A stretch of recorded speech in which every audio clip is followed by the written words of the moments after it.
Hey there, hope all is well. Back at you today with some more RT News updates. And as you tell from today's title, I'm going to be talking about Puerto Rico. So it's been 2 months since the hurricane devastated the island. So since then, there's been a lot of things that have hit mainstream news, such as the migration of people to the mainland, as well as the death increases, as well as the bond insurers having problems with funding some of the problems that they're having there. And so I have about 3 or 4 articles I'm going to share with you dealing with what's happening in Puerto Rico. But as always, if you're new to RTD, I want to encourage you to click the subscribe button for more RT News updates as well as interviews. And if you're new to the Rethinking the Dollar concept, I want to encourage you to visit the RTD University page where I've put together all my prior interviews to help you better understand the economy as well as our monetary system and how it relates to you and your money. So let's dive into today's articles. So as I mentioned, I have exactly 4 articles I want to share with you. And the very first article here is from CNN, and it says FEMA to transport Puerto Rican hurricane survivors to the U.S. mainland. Very next article here is from the New York Times, and it says Puerto Rico death spikes, but few are attributed to the hurricane. And the next one here is some courts, and it says 100,000 Puerto Ricans have left the island since Maria. How many more will follow? And the very last one here is from International Business Times, and it says Puerto Rico crisis, bond insurers fight to avoid paying claims. And so just wanted to dive into the very first one. And as always, for you to find out more for yourself, I encourage you to click the links below to dive into them further. Just want to dive into the surface real quickly. And so I highlighted a few things that I want to just touch on before I move on to the next one. And then the very first one with the FEMA, it says the Federal Emergency Management Agency will transport hurricane survivors from Puerto Rico to the continental United States with priority given to approximately 3,000 people who are living in shelters, says the agency. So they're going to look to try to move 3,000 people. Scroll down a little bit more. It says, we have never done an air bridge before this program. We have to take the time to set it up, told CBS, which is director of FEMA. It says FEMA would pay for the flights to and from the mainland, CBS reported. It says so far we've seen a very low level of interest to take advantage of that program. Right now, just hundreds of people, maybe even as low as dozens, were not seeing a great degree of interest. Says he noted that FEMA staff had interviewed about 3,000 families earlier this week, and only about 30 expressed interest. So they're, looking to pay for those that are in shelters and have no access to getting back to their own homes, an opportunity to come to either Florida or New York, where there's a heavy Puerto Rican populations there. And so as of now, there hasn't been much interest with that. So we'll see how that goes in the days ahead. Very next article is Puerto Rico death spikes, but few are attributed to hurricane. And so it's a very long article, but it basically talks about how since the hurricane has happened, there's been an increase in deaths, but not necessarily related to the hurricane. And so they're trying to figure out what exactly is the cause. So they're saying that because it's been very hot there, so that the generators aren't working, air conditioning not working, things like that, which is also leading to a lot of deaths. And then it's talking about the fact that as the water recedes, that they're coming across more, people who are affected by the housing and living conditions due to poor water and things like that.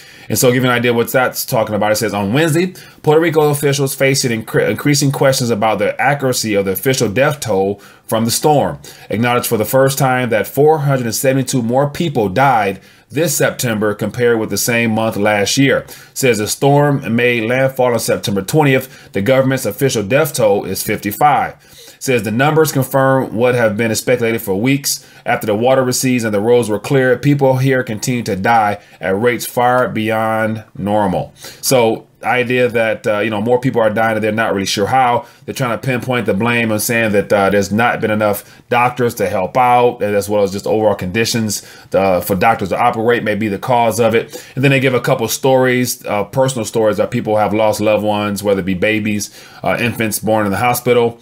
I guess one mother wasn't able to see her child after 3 days when the power went out. And at that time, I guess her son died. So very sad story there, but more information if you're interested in reading it.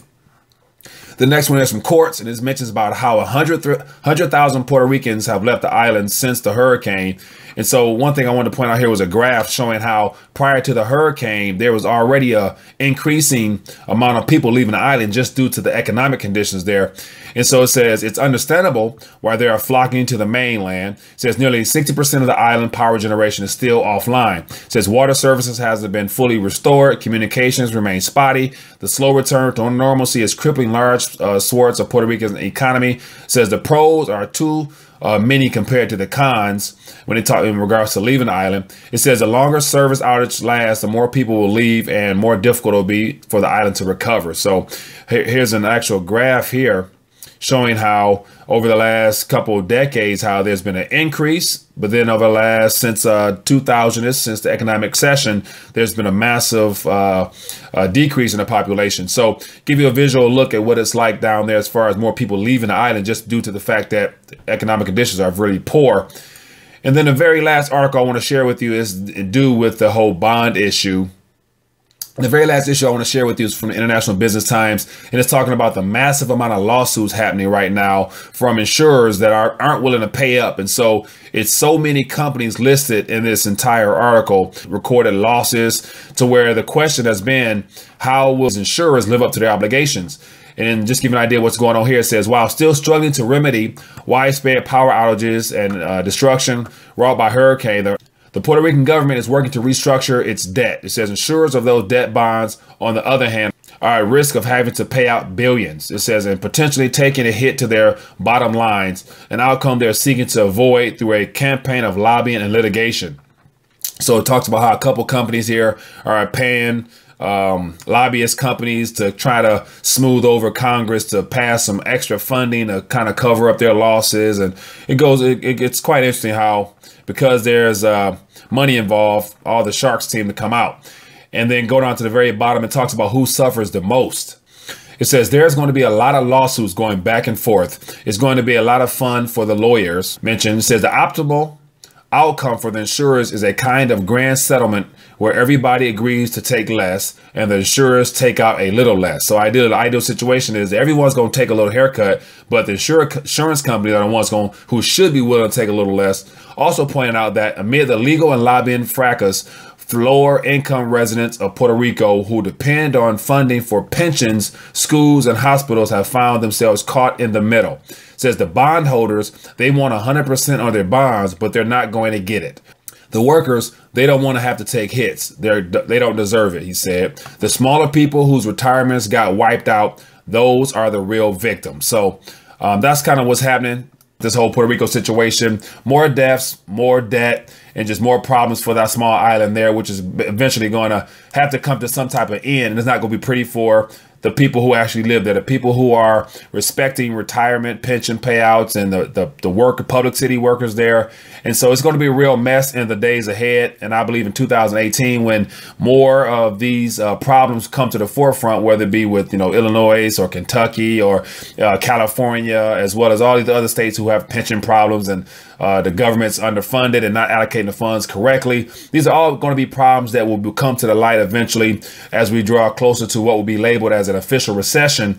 And then we'll see how the Federal Reserve and our government responds, which is going to be just, more debt issued and more Fed money creation. So I just want to take a minute to share what's going on in the news. I'd love to hear your thoughts on Puerto Rico. And also, if you're new to RTD, we'll encourage you to click the subscribe button for more news updates. Enjoy the rest of your day. Thanks.